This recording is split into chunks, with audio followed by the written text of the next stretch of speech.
Hi everyone, welcome back to my channel. In today's video, I'm going to be talking about budgeting. I do think I talk about budgeting a lot on my channel. I just feel like it's something that I do every single week, and I do talk about money kind of a lot on my channel. I feel like, I don't know, I like normalizing the conversation about money. Young women, especially post-grad, like we should be very conscientious about our finances. Is that the right word? I just feel like we should be talking about it more and helping each other out. And also just it's important to have financial freedom and to be financially independent, and also to manage your money like in a good way and in a smart way. A lot of you guys have requested me to do a budgeting video, so here it is. You guys know I always write notes for my videos, especially when there's sit-down videos like this. Anyways, before I get into this video, I did want to thank today's sponsor, Squarespace. I love Squarespace. I use them every single day. So I do have a website. I have a consulting company that I just recently started, and I built my website on Squarespace. So Squarespace is by far the easiest way to build your website, whether it's an online store, consulting services like me, any other services, a blog, you want to show off your photography, whatever it is, I would definitely recommend using Squarespace. They have so many beautiful templates to choose from, and it is by far the most customizable website builder, so you guys can customize it completely. No two websites look the same. The best part is that you don't need to know how to code, which is amazing because I personally am not a fan of coding, so I would rather have Squarespace build the website for me. It's so easy to build, and if you guys want 10% off your first purchase on Squarespace or your domain, you guys can use my code Natalie Barbu or go to squarespace.com/Natalie Barbu. If you guys want to check out my website too, shameless plug. But anyways, thank you so much for Squarespace for sponsoring today's video.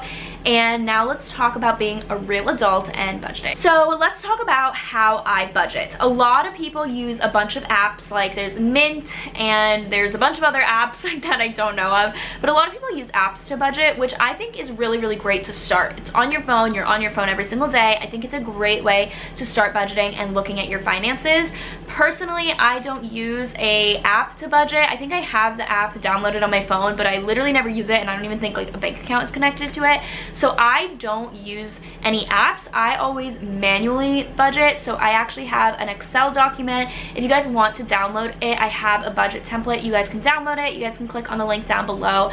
But yeah, it's a budget template, and it's really nice because I manually input everything. So I have made my own categories, because I feel like with apps sometimes it puts things in the wrong category. So if you're not careful, like, it's not that accurate because it doesn't necessarily know what every single charge is, which is understandable. So I like manually budgeting and also putting in my own categories so that I know, like, if I have a category that maybe not a lot of people have, I can add that in mine. Also, it's nice because I'm manually inputting it, so I see every single charge, which is very eye-opening how much the little things add up. So if you guys are just looking at an app, you might not accurately see all of your finances because it's just like, oh yeah, I spent $100 on groceries this month, I spent $300 on restaurants this month, I spent this much money on this month. So you see like broad things, but you're not seeing each individual charge. So if you're forced to manually input it into an Excel sheet like I do, it's kind of eye-opening because you're literally seeing every single charge. How I recommend starting with budgeting, if you guys want to start and create a budget on your own, is start with your own categories. So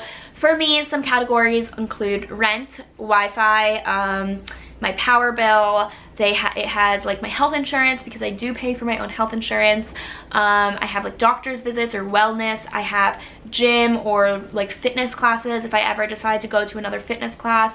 I have one for shopping. I have one for groceries. I have one for restaurants. I have one for coffee. I have one for alcohol. Like, I have one for a lot of different things that is more fitted for my personal life. So that is what I recommend, going through, thinking of all of these categories and writing all of them down, and that is how you should start. So that's how you kind of categorize all of your spending. And what I recommend is, before you start tracking your expenses, is to start putting in, like, on one sheet or whatever you guys are budgeting on, either if it's paper, if it's Excel, whatever it is, I recommend trying to figure out how much you're going to be spending a month on certain things. So for example, for me, some things do not change. Like my rent doesn't change month to month, my co-working space doesn't change, my gym membership doesn't change, all of those things, my health insurance doesn't change.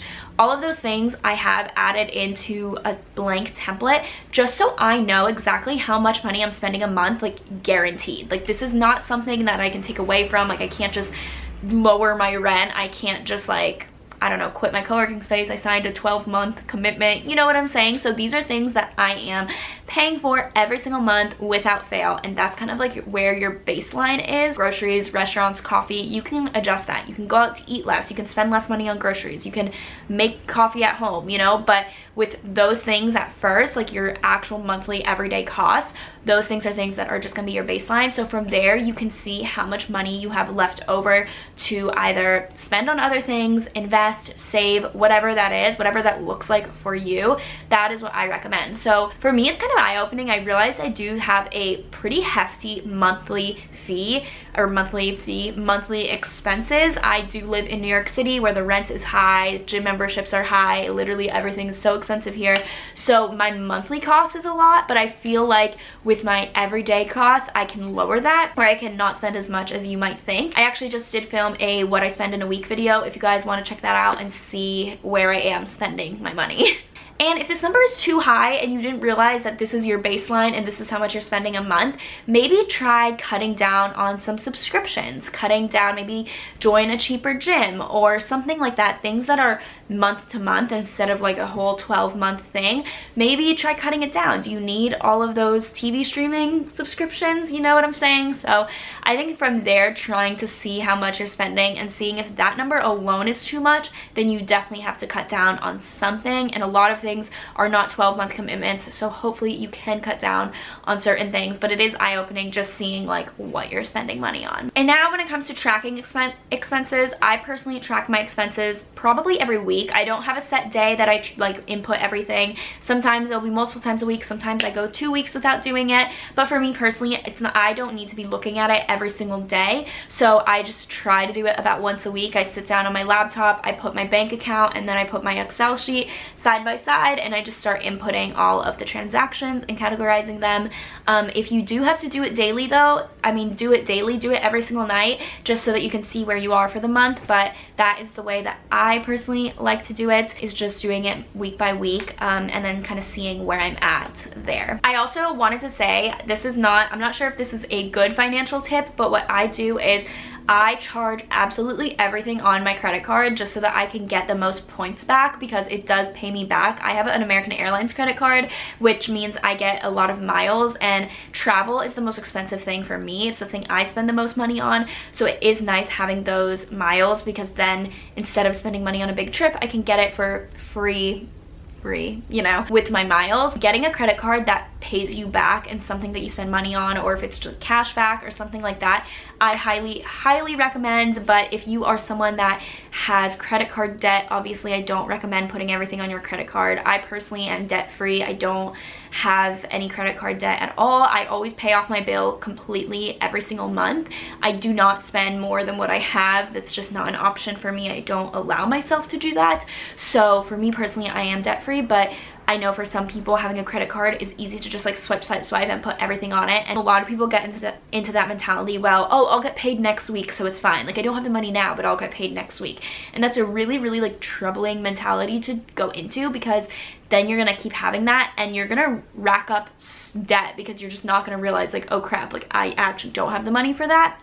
And there is a minimum that you have to pay, which is not even a lot. So your credit card is making money if you're not paying the bill on time, or if you're just like letting it sit there in debt. So please just try not to do that. Only spend the money that you have in your bank account currently at the moment. After I have tracked all my expenses, I total it up in my budget, which again, you guys can download the Excel file, but I just add the total up. And then what I like to do is I actually like arranging the transactions on Excel. This is really easy from highest to lowest, so I know exactly what I spent the most money on, to see if there's anything abnormal, to see if there's something I maybe shouldn't have spent that much money on. And most of the time, you guys, I don't even have that many like expenses expenses. I don't really have anything that's too high that's shocking. The rest that has added up is just all small stuff. That $20 meal that you had, that $6 coffee that you had 5 times that month, that, you know, like that little dessert, that little ice cream, all of those things are adding up a lot. Or like the $10 that you spent on a salad, or $12 on a smoothie, you know, things like that.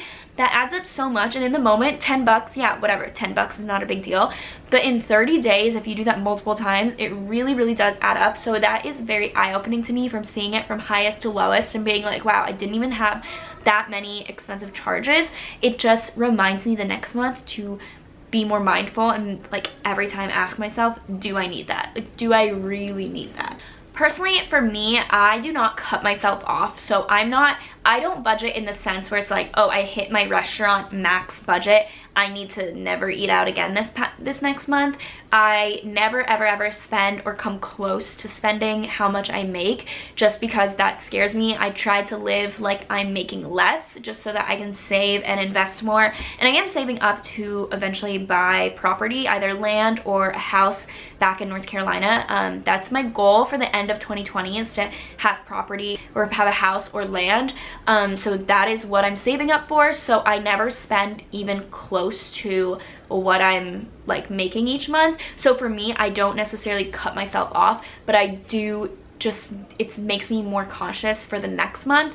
Okay, I spent way too much last month on restaurants, I need to chill out. So it's just in the back of my mind, like I cannot go out to eat every single weekend or every single week or every, you know, every day, whatever that may be. So that is how I think of it. But there are plenty of people that need to have a strict budget. And if you have a strict budget, write down your transactions every day and try, like, cut yourself off, you know? Like, if you need to go grocery shopping one more time so that you're not spending more money at restaurants, do that. So I would, in the beginning of the month, obviously write down what you think you're gonna spend in all these categories and try to stick to it as much as possible, because you definitely want to still be saving money. I know we're young and it's really hard for people our age to save, but I do recommend, as much as you can, living below your means and not spending as much as you're making, because like you need to have that emergency fund, that savings. You want to start investing. So that is definitely what I recommend. And because I am self-employed, I do track my income on my budget. So I have it for my budget to have like all my income streams, it totals it up. And then I also have like a place where I can write down if I have business expenses or not. So then that can subtract from my budget. And then I also have a calculator on my Excel budget to calculate how many taxes I have to pay, or how much I have to put aside for taxes, whether that's federal or state taxes. So I actually do have a place on my budget where it's telling me how much to pay in taxes, and I just do a percentage that my accountant tells me, because doing what I do, which is YouTube and being my own boss, I do not have taxes taken out ever, so I have to manually take them out. So I've talked about this before, but I have a separate bank account where I just automatically transfer money to my tax bank account, and I do not touch that, because just every quarter I use that to pay my taxes.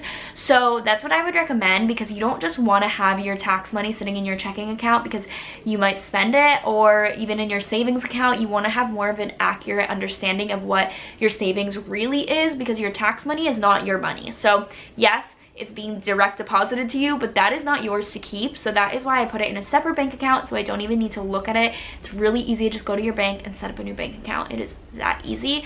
But yeah, that's what I do for taxes as well. And I like having my income on my budget, so I know how much I'm spending compared to how much I'm making, how many taxes I have to get taken out. And then I do have something on my budget that says like remaining / savings. So that's all the money that I made that I did not spend that month, and then I put that into my savings account or into investments. I'm trying to get more into investing, but I really am saving up to buy a house. So I do think, I mean, right now I'm pretty set to buy one next year, but it's just like finding one and finding what's best for the future, you know. So that's something that is definitely new, and I am excited to finally be able to say that I bought something, you know. And people are gonna be curious, like asking me if I'm moving back home. It would not be a house that I live in, it would just be like a house as an investment. So yeah, if you guys are curious, it wouldn't be something that I would ever be living in. So that is basically how I budget. I hope that this video helped at all. It's just me talking through my thought process, what I like doing. Another thing I recommend is, I know this sounds kind of silly, but going through a social media cleanse and unfollowing people that make you feel like you have to spend more money. You know those people that like live super lavishly and like you think that you need to get the newest designer bag or then travel to the coolest place? Like those people are not healthy for your mindset and for your financial state. So I would unfollow those people and start following more people that advise you to live within your means. One of my favorite Instagram accounts is called The Financial Diet, and it just gives really great tips, especially for like young millennial women, and I really do like it. So if you guys want to follow that account, definitely do. But that's something I recommend. Is like, it's easy to think like, oh, I need to spend money on this new bag or on these new shoes or on this new trip or on this purse or whatever that is, but you don't, especially if you don't have the money. Saving it is going to feel so much better when you're able to afford something, or when you pay off your debt, or when you are able to like buy a house or something like that. That's gonna feel so much better than like some product in the moment. So I just wanted to recommend that. And I know it's kind of like hypocritical because I am an influencer and I recommend products and I kind of contribute to like consumerism and everything like that, but there is a fine line between like me telling you like guys like what products I recommend and kind of like showing off my life, I guess, if that makes sense. Let me know what you guys think about that in the comments below. But I hope that this video helped. If you guys have any other budgeting tips, please comment them. I was gonna say link them. Please comment them down below so that we can all share each other's knowledge, because this is just my perspective on it. And thank you guys so much for watching. I will see you guys next time. Bye guys.